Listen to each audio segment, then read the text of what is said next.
بسم اللہ الرحمن الرحیم۔ السلام علیکم عمر کا کیا حال ہے؟ خیر ہے؟ یہ ڈے پیو سو سامان بدیا کھڑے موٹر سائیکل دے اتنے تے سویرے دا جڑا نا 4:30 دا ٹائم ہے، ہر شے سنسان، اندھارا اندھارا ہر پاسے تے ہن الحمدللہ یہ پیکنگ کر دی ہے، موٹر سائیکل تیار ہے، انشاءاللہ نکلتے ہیں ڈیرہ اسماعیل خان واسطے تے تساں دعا کرے سو، دعائیں یاد رکھے سو انشاءاللہ تو سفر بھی جتنا تھی سکیا ممکن وہ بھی دکھے سا، کیونکہ سفر بھی کرنا ہو سی زیادہ کہ زیادہ تے ٹائم بہت گھٹ ہے، پہنچنا ہے فوراً تے کام وغیرہ سٹارٹ کراؤنا وال انشاءاللہ پہنچ کے تو سارا سفر انشاءاللہ جتنا تھی سکیا وہ شیئر کرے سا تے ول اتھا موقع تے پہنچ کے جڑا وہ علاقہ ہے وہ تک دکھے سا۔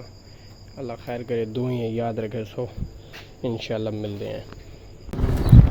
بسم اللہ کر کے الحمدللہ روانہ تھی چکا، شاہجمال کراس کر گیا، چوک قریشی پہنچنا لا تے صبح دی نماز انشاءاللہ چوک قریشی دے نیڑے تیڑے پڑھسوں، نماز میں حالی کہہ نہیں پڑھی تے جلدی نکل گیا، 4:30 بجے نکل گیا تے نماز رستے انشاءاللہ پڑھ کے وال انشاءاللہ کرے سوں لائٹ گھٹ نظر آندی پئی آئی تو وال میں لائٹ چھوڑی، ایکسٹرا لائٹ میں لوائی ہوئی ہے موٹر سائیکل دے اتنے، وال میں او آن کر کے دیے تے انشاءاللہ جلد از جلد سفر کرنے ہیں تو بعد ملتے ہیں انشاءاللہ۔ اے پمپ دے اتنے چوک قریشی کل تھوڑا جہاں پہلے ہے نماز 5:30 بجے ادا کیتی ہے، نماز ادا کر کے تے بس وال انشاءاللہ سامان ٹھیک کھڑے نظر مار گئی ہے سامان کو تے بس ہوں موٹر سائیکل مرے نے سلف تے نکلتے ہیں۔ چوک قریشی کراس کر کے دے الحمدللہ سفر خیر دا تھی نہ پہ تے صبح رش کہنی ٹریفک اتنی ہے کہنا روڈ دے ہوتے این وجہ کنے سفر کرنا بڑا مزہ آنا پہ ہی واسطے زیادہ کنے زیادہ جلد از جلد نکلتے ہیں تے سفر شروع کرنے ہیں ساں۔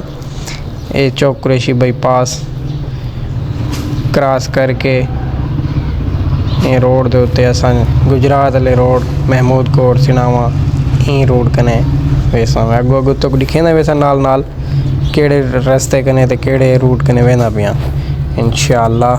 اللہ پاک خیر نال گھن منیے، خیر ہووے، اللہ دا آسرا، اللہ دا نا رانا، باقی اللہ دا نا کچھ نہیں رانا۔ روڈ بھی ہے بھی بڑھیا پہ گجرات والا کاربیٹ تے ون وے اتھائیاں ساں دیں بس سا کو چھوڑے بیا کوئی نہ ہو۔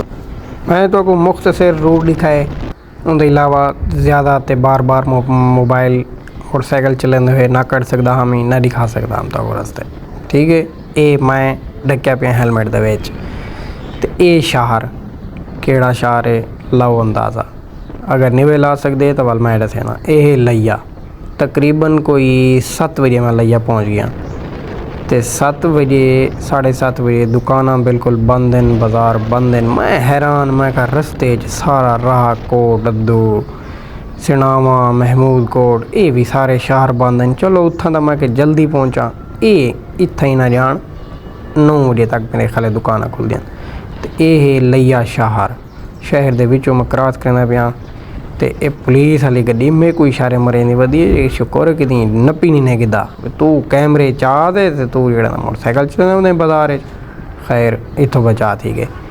یہ لیا شہر کیڑنا شہر ہے کوئی لوگوں کو پتہ ہوتی پیا اے ہے سائیں مشہور یوٹیوبر تے مشہور ولاگر خضر عمر دا شہر وہ اتھوں دے ہیں نال ہی قریب انہیں دا گھر بھی ہے اتھیں شہر دے نزدیک عیدگاہ آندی ہے، عیدگاہ دے نال انہیں دا گھر ہے تے اللہ خیر کرے کدیں ہی ملاقات کرے سوں اوہی تک میں دکھے ساں او سائیکل اللہ آندھی تلے بچا تھی گئے۔ اللہ خیر کرے یار ایک چیز ہے لیا شہر بہت بڑا ہے، میں تو کافی ڈھیر سردی دیر ویڈیو بنائی ہے بدی لیا شہر بڑا بڑا ہے۔ خیر میں بائی پاس کنے نہیں نکلیا این واسطے شاید میں کوئی شہر بڑا لگتا پہ شہر دے وچوں کراس کیتے نکلیا ہوں میں این جادو رستہ بھول گیا میں وہاں سجے پاسے لیکن میں نکلا گیا سدھا ادھر ول میں واپس مڑ کے آساں۔ اچھا بھائی ٹائم تھی گئے 8 میں پہنچ گیا ٹائم موجود کروڑ لال عیسن ٹھیک ہے۔ ناشتہ کیتے کر کے ناشتہ کر کے ہوں دوبارہ اگتے سفر انشاءاللہ اللہ خیر کرے. ہاں جی گدا مارکا اے ہے وے ڈیرہ اسماعیل خان بائی پاس. ٹھیک ہے یہ بائی پاس سے پہنچ گئے ہیں ڈیرہ اسماعیل خان. یہ پرلی سائڈ سے بس اگے ون کے ڈیرہ اسماعیل خان سی شروع تھی ویندے پرتے. ٹھیک ہے یہ سائڈ سے جی کالی کار بھی نہیں پینا یہ ہے ڈیرہ غازی خان سائڈ اس سائڈ ہی مرنے.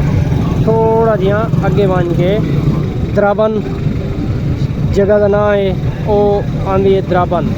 ٹھیک ہے چھوٹا جہاں شہر ہے اتھاں وہاں جاتا کام کرتا ہے. چلو وال جی لوں ہیں ڈیرہ اسماعیل خان تو D G Khan Dera Ghazi Khan road انہوں تو روانہ تقریباً کوئی 5-6 کلومیٹر کے بعد اگوں جا دا نام ہے ابھایا پل. ابھایا پل دے وانتے جانے کا انتظار کرے ساں آسی وینا نقشہ دینا گھر دا وہ بھی تو دکھینا. چلو جی ماشاءاللہ یہ اندے لے آؤٹ گن نقشہ بن گئے گھر دا 2 کمرے 1 لیٹرین. اندے بعد اندا سارا کام نال شروع تھی گیا. دعا کروا دیتی سے جائیں ایک گھر واسطے فنڈ دیتے اندے واسطے دعائی تھی گئی. لوگ 2-4 ساٹھ گئے دعا کر کے اندے بعد اندا کام سارا روانہ کروا دیتے سے خدائی دا کام نال شروع. اج تک دا کام یہ تک انشاءاللہ ملتے ہیں نیکسٹ ویڈیو. انہوں تک رکھو اپنا خیال ساکو کرے سے دعائیں یاد تے اللہ حافظ.